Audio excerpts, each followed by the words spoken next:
여러분 안녕하세요. 저는 오늘 여러분과 함께 고려대학교에 이제 원서를 쓰기 위해서 어떤 것들을 고려해야 되는지 한번 살펴볼 메갈루스쿨에서 포스트리트 강의하고 있고 사유하는 법학격성 시험 운영하고 있는 검성준이라고 합니다.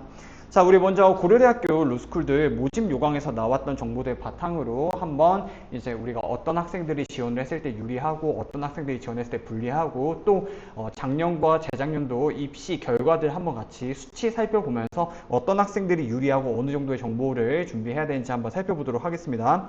자, 일단 첫 번째로 우리 실질 반영률과 점수 반영 비율을 한번 살펴볼 건데요. 우리 고려대학교 같은 경우에는 1단계를 500점으로 놓고 평가를 진행하고 있습니다. 거기에 리트가 200점, 그 다음에 학부 성적 GPA가 150점, 자기소개서가 150점인데요. 우리 이것만 두고 보면 리트가 가장 중요해 보이고 학부 성적과 자기소개서는 그냥 비등비등해 보이지만 우리 늘 설명회 때 이야기했지만 실질 반영률이 중요하다라고 말씀을 드렸죠.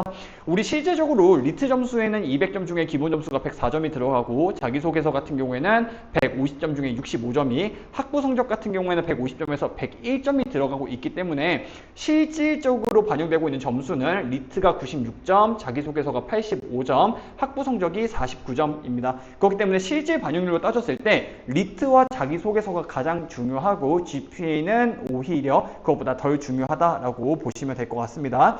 또 특징적인 부분 한번 살펴보면요. 우리가 이제 리트가 200점 만점 중에서 추리 논쟁이 120점, 언어이해 80점 구조로 100분위도 환산해서 점수를 반영을 하고 있습니다. 따라서 고려대학교 루스쿨 같은 경우에는 언고 추저보다는 언저 추고가 조금 더 유리한 추리 논쟁의 성적이 조금 더 많이 반영되고 있는 시스템이기 때문에 같은 원점수 개수라고 하더라도 추리 쪽 원점수가 더 높은 학생이 성적상 유리할 수밖에 없다라고 보시면 될 것 같고요.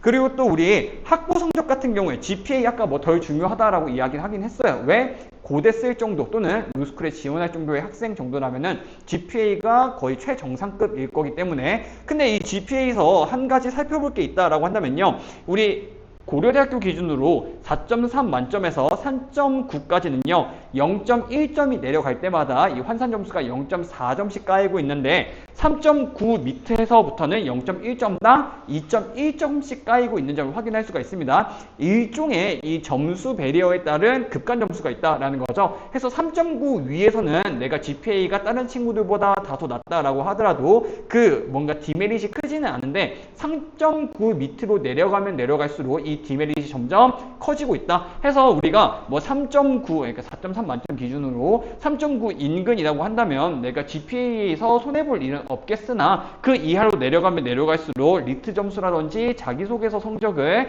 손해볼 수밖에 없다라고 보시면 될 것 같습니다. 자, 그러면 이제 이어서 우리 2026년도 그러니까 작년 입시 결과에서는 어떤 학생들이 몇 점을 가지고 합격을 했는지 한번 보도록 할게요. 자, 우리 일단 이게 작년 1단계 합격과 최종 합격자들의 정량 점수 차이인데요. 지금 보시면 대부분의 합격자들이 리트 점수 같은 경우에는 136, 137 이상을 받아야 1단계 합격을 했고요. 이례적으로 120점, 6점을 받은 학생들 지금 여기서 이 노란 색깔 바에서 여기 이제 희미한 선 여기까지는 하위 10% 정말 이제 리시 저인 학생들이 특이증선 가지고 1차를 뚫어내는 케이스라고 보시면 될 것 같습니다. 적어도 이제 우리가 리트 137은 넘어야 안정권 내지는 일반적으로 학생들이 많이 받는 점수다라고 보시면 될 것 같고요. 뭐 최고점은 우리가 크게 볼 필요는 없겠죠. 리트 점수는 142.2에서 평균 점수가 이제 그려졌습니다. 자, 근데 재밌는 게 있는데요. 뭐냐면 최종 합격 같은 경우에는 지금 최저가 120.6에서 129.5가 됐어요. 이게 우리 그 로스쿨에서 공개 자료들의 허점을 많이 보여주는 자료인데요. 아까 이야기했죠. 여기 이 노란 색깔 바가 전체 학생의 80%라고 보시면 될 것 같습니다. 그럼 이 밑에 긴 바는 오히려 10% 정도의 학생들밖에 없다라는 건데요. 오히려 만약에 이 130대에 9명이 몰려있고 120.6 혼자 있었다고 한다면은 이 바가 설명이 된다. 왜? 이 사람이 떨어지고 그 다음으로 리트 성적 낮은 사람이 129.5라는 이야기이기 때문에 안타깝게도 120.6으로 1단계 합격을 뚫어낸 분은 어떤 특이 정성을 가졌는지는 모르겠으나 1단계 합격 어렵게 이뤄놓고도 불구하고 서류랑 면접에서 점수가 조금 부족하셨는지 최종 합격에서는 이제 실패한 모양새가 보여집니다. 자, 그럼 우리가 일반적으로 고대를 쓸 때 물론 서류랑 면접이 굉장히 중요하고 뒤에서 이 광탈 케이스도 볼 예정이기 때문에 확실한 안정권이란 건 없기는 해요. 적어도 내가 상위권 로스쿨을 쓰면 쓸수록 서류라든지 면접 같은 것들은 확실하게 준비가 되어 있어야 되고, 제가 여기서 말하는 확실한 준비란 뭐냐면 자기소개서를 AI로 썼어요, 자기소개서 혼자 쓰고 재학생 첨삭 받았어요 정도가 아니고 정말 내가 가용할 수 있는 모든 시간과 자원을 쏟아붓는 상태를 의미를 하는 겁니다. 왜? 그 정도로 AI 쓰고 나 혼자 쓰고 재학생 첨삭 받는 정도는 우리 이제 로스쿨 입시에서는 평균 정도라고 보시면 될 것 같기 때문에, 자 어쨌거나 지금 여기서 우리가 그런 대체적인 학생들의 이 영장 점수 따라가려고 한다면 리트가 적어도 137, 138 정도는 되어야 한다. 그쵸? 근데 이례적으로 기적의 입시로서 129.5, 130 초반대의 점수로도 고대 로스쿨에 입학한 친구들이, 학생들이 있었다라고 보시면 될 것 같고요. 우리 GPA 같은 경우에도 대체로 평균적인 GPA는 96.7, 최종 합격의 경우에는 97점이었고, 그 다음에 대부분의 학생들은 적어도 94점 이상은 받았습니다.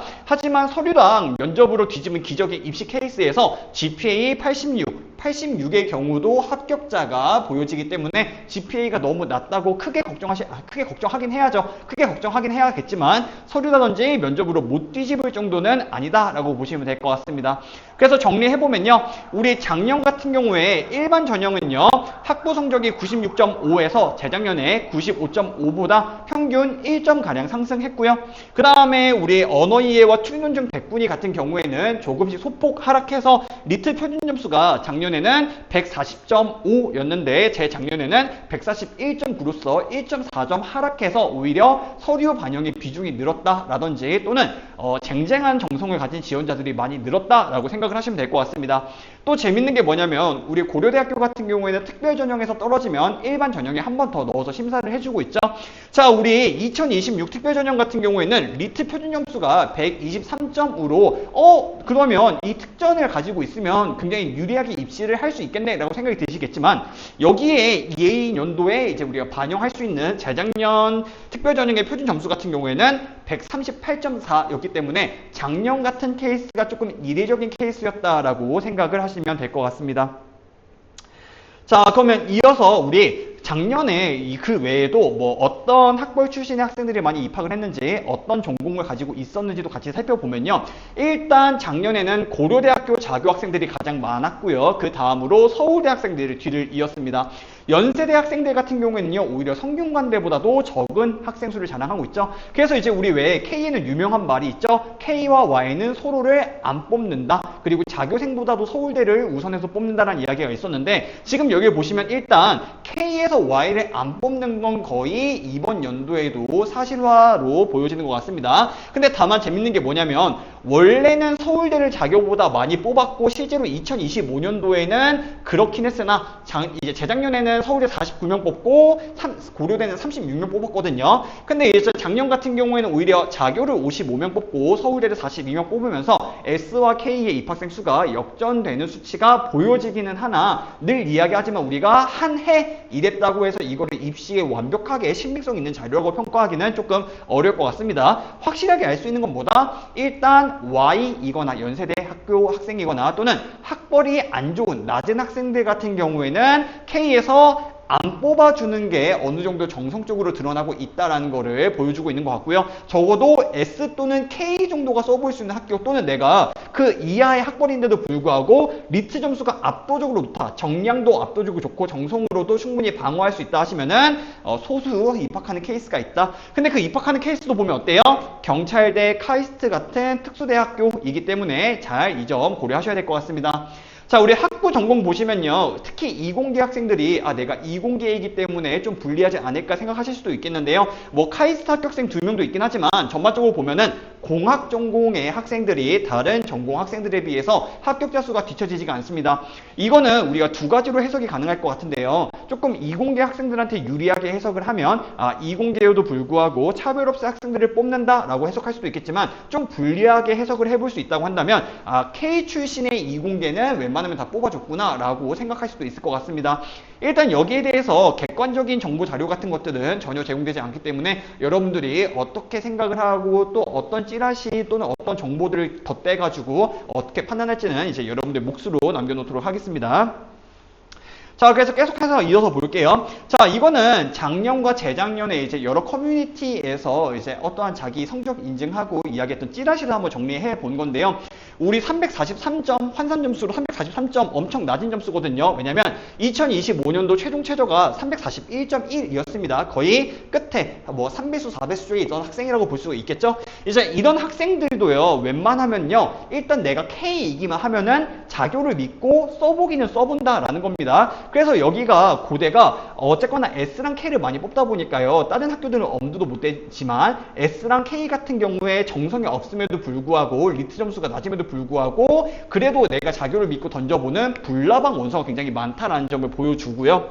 자, 근데 또 재밌는 게 뭐냐면 불나방이라고 해서 모두 다 떨어지는 건 아니다라는 거예요. 자, 345.5면요. 우리 작년에 박스 하단이 346.1이었기 때문에 여전히 거의 최저점에 가까운 하위 10% 미만의 성적인데 이 345.5점을 받고도 예비를 받은 학생이 실제로 존재한다. 한마디로 서류와 면접의 비중이 굉장히 중요하고 내가 아무리 서울대야, 내가 아무리 고려대야, 내가 아무리 똑똑해 라고 하더라도 서류와 면접을 혼자 준비하거나 여기에 아주 살짝의 흠이 있으면 합격점 이상의 점수를 받고도 떨어지는 케이스의 학생들이 있고 내가 정말 모든 시간과 자원을 다 투자해서 서류랑 면접을 막힘없이 준비를 하면 이런 345.5점을 받고도 예비 받고 최종 합격하는 케이스가 있을 수도 있다라는 겁니다. 반드시 리트 점수가 모든 걸 결정하지는 않는다라는 말이고요. 또 보시면 346.9와 같이 박스권 이내임에도 불구하고 S를 달고 안정권으로 K를 지원하는 학생들도 두루두루 보이는 편이고 347.3 이것도 높은 성적이 아닌데 S를 달고 K를 써서 합격한 케이스도 있습니다. 그래서 지금 전반적으로 이러한 진수들이 보여주는 건 뭐냐면 K가 옛날에는 정량대라고 나름 이름이 높았는데 사실 그것은 S와 K끼리 정량 대결을 펼쳤을 뿐인 거고 원래부터 정성을 좀 많이 봤었고 실제로 작년 입시 결과에서 리트 평균이 1.4점 내려간 것과 관련이 있는데 K에서도 이제 정성을 조금 더 많이 반영하고 있고 정성에서 실제로 의문사가 나오거나 또는 기적의 입시로 뒤집는 케이스가 상당히 많이 나오고 있다라는 점 확인할 수가 있겠습니다. 자, 그럼 이어서 우리가 고려대학교 같은 경우에는 서류에서 무엇을 평가하는지 한번 볼 건데요. 일단 우리 글자 수부터 한번 따져볼게요. 항목은 특별한 게 거의 없습니다. 그쵸? 지원자의 과거와 현재 자기소개하라는 거죠. 대학 입학 이후 학업사항 천자 이내로 내 성적표 또는 소명 진행하라고 이야기하는 거고요. 또 지원자의 미래 학업계획 이야기하라고 하는 겁니다. 여기서 학업사항과 지원자의 미래 같은 경우에는 비문 파트이기 때문에 실질적으로 내가 뭔가 정성을 보여줄 수 있는 것은 이 2000자 이내라고 이야기를 할 수 있을 것 같은데 이게 되게 저는 함정이라고 생각을 합니다. 왜냐면 실질적으로 비문이 아닌 파트가 2000자다? 그러면 500자씩 활동 4개만 써도 되는 거 아니야 싶겠지만 실제로 뭐 K 자교생들 같은 경우에는 뭐 공거리라든지 또는 뭐 알사 같은 법학계 활동들도 굉장히 많이 했고요. 학생들이 서울대 같은 경우에도 학교 내에서 정성 활동들이 굉장히 많기 때문에 활동을 4개 이상 넘어가는 게 일반적입니다. 그렇기 때문에 이 학생들은 이게 500자의 한 단락이 아니고 250자씩 8단락을 쓰는 것이 확실할 거고 오히려 여기서 좀 합격을 당락 짓는 것 중 하나는 저는 뭐라고 생각하냐면은 자기소개를 쓸 때 내가 가지고 있는 8개 이상의 그 수많은 활동들이 글자 수가 부족함에도 불구하고 어떻게 평가하는 사람한테 그것을 다 보여줄 수 있을 것이냐. 그래서 오히려 여기는 글자 수가 많아서 힘들다가 아니고 내가 한 활동들을 다 보여주기에는 글자 수가 적어서 그리고 또한 이 학업사항과 미래에서도 이 소명 부분은 또 점수에 좀 크게 반영이 되는 부분이라고 생각이 되거든요. 소명을 어떻게 할 것이냐, 어떻게 소명을 해야 간결하게 유지하면서도 설득력이 있을 것인가 해서 서류에서 굉장히 은근히 변별력 파트가 많이 나뉜다라고 생각이 되고요. 또 이건 그냥 격가지로 한번 살펴볼 건데 고려대학교에서 채점 항목 5개, 뭐 인성 및 가치관, 뭐 사회활동, 대학 입학기 이런 거 5개 본다고 이야기하고 있어요. 그래서 제가 작년에도 첨삭을 하는데 학생이 이제 이런 걸 물어보는 거죠. 선생님 저 자기소개서에 이거 글쓰기 능력이라든지 사회활동 및 봉사활동 경력 채점한다고 하는데 이거 반드시 들어가야 되지 않을까요? 또는 가끔씩 뭐 무료 첨삭 같은 거 한번 해보면요. 이 순대로 항목을 구성해오는 친구들이 있어요. 근데 이제 고려대에서 뭐라 그랬다? 5을 따로 채점하지 않고 종합 검토한다고 이야기했다. 대체로 명목상 이런 것들에 좋은 점수를 준다라고 이야기를 하는 겁니다. 예시로 열거해 놓은 거지 이거에 맞춰서 기계적 배점을 한다는 소리는 아니라는 점을 우리가 명심을 해야 될 것 같고요.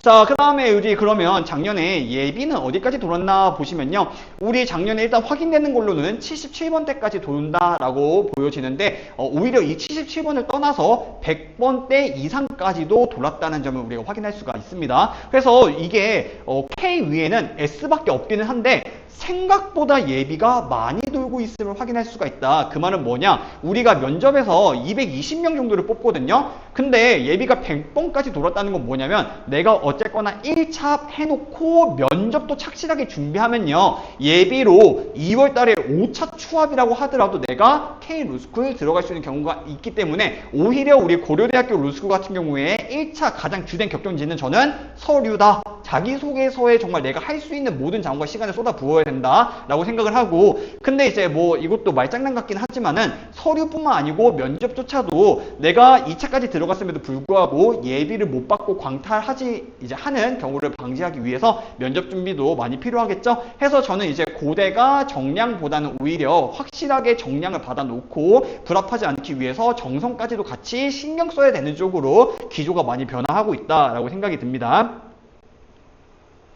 자, 그래서 이제 우리 마지막으로 이제 이 고대 입시 결과에 대해서 도는 찌라시 같은 것들도 한번 정리해보면요. 고대도 이제 정량층으로 박탈한다라고 되어 있는데 제가 아까 말씀드렸죠. 고대는 원래부터 정성을 꽤 많이 보는 편이었어요. 근데 다만 S와 K를 너무 좋아해서 걔네들부터 뽑다 보니까 S와 K에서 리트 점수가 부족한데도 이 학벌 마패가지고 종종 들어가는 아이들 때문에 정량대처럼 보였을 뿐 원래도 정성 요소를 많이 반영한 학교였다라고 생각이 듭니다.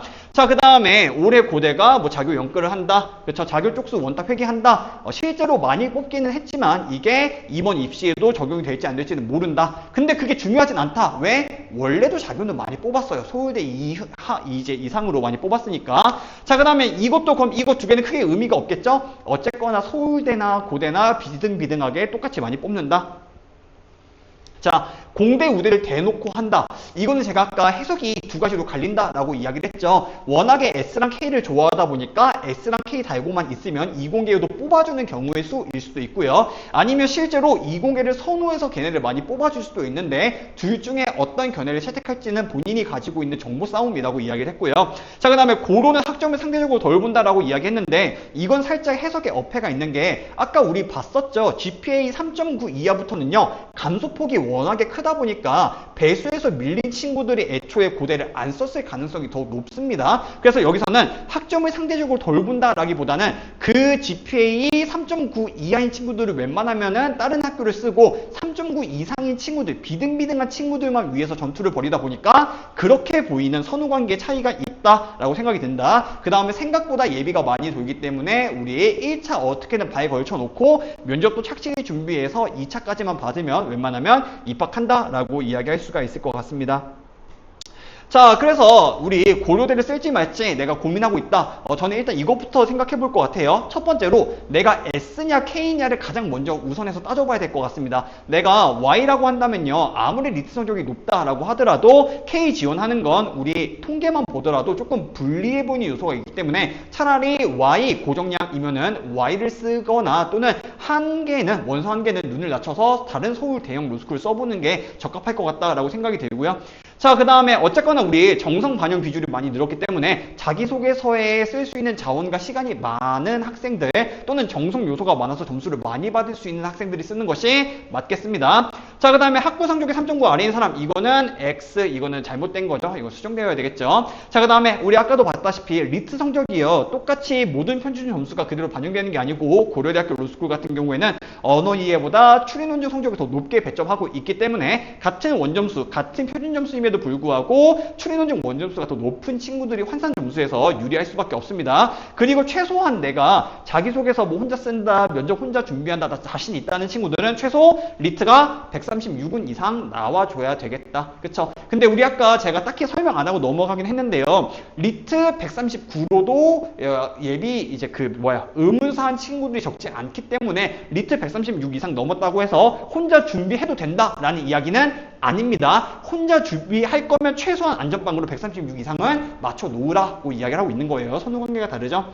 자, 그럼 안 맞는 사람은 뭐냐? 환산 총점만 계산하고 안심한 사람. 그러니까 바꿔 말하면 선유나 면접에 딱히 시간이나 자원 투자 안 할 사람, 혼자 뭐 AI 돌릴 사람은 차라리 K 쓰느니만 못하다라고 이야기를 드릴 수 있을 것 같고요. 그 다음에 리트 130 아래인 사람은 작년에도 재작년에도 합격 케이스가 거의 없기 때문에 이제 아무리 자교고 S라고 하더라도 특이정성 없는 이상 불나방이 될 가능성이 굉장히 높다라고 이야기를 할 수가 있을 것 같습니다. 그리고 어쨌거나 GPA 같은 경우에는 아까도 얘기했다시피 4.3 만점 기준으로 3.9 이상인 친구들이 손해를 덜 보는 구조이기 때문에 GPA도 높은 편으로 유지하는 것이 좋겠죠.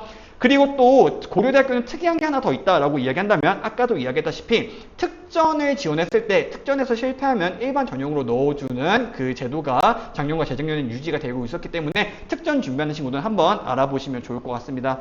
그래서 이제 우리 고대 입시 요강은 한번 여기까지 알아보도록 하고요. 어쨌거나 지금 정량뿐만 아니고 우리가 정성의 반영 비중이 조금씩 올라가고 있고 실제로 고정량임에도 불구하고 광탄하는 케이스가 굉장히 많아요. 그래서 제가 누누이 설명을 특강에서 이야기를 하죠. 포스트리트는 단순히 포스트리트 시즌이어서 우리가 뭐 첨삭 팔아먹으려고 이게 중요하다고 이야기하는 게 아니고요. 이미 2년 전, 3년 전부터 반영 비중이 점점점 늘어나고 있다. 근데 내가 여기서 나는 굉장히 서류나 면접을 착실하게 준비할 거야 라고 생각하면서 혼자 준비하고 AI 돌리고 좋은 도구들이긴 하지만 그게 일반 학생들의 평균 내지는 평균 미만이라는 거 여러분들 아셔야 됩니다. 왜냐면 실제로 내가 뭐 혼자 준비해서 잘 되는 케이스도 있긴 하겠지만요. 실제로 평균점까지 이상까지 내가 준비에 대한 시간과 자원을 많이 투자하려고 한다면은 웬만하면 돈을 받는다는 사실은 여러분들이 불편한 진실이긴 하지만 알아두셨으면 좋겠다 이야기하면서 오늘 설명은 여기서 마치도록 하겠습니다.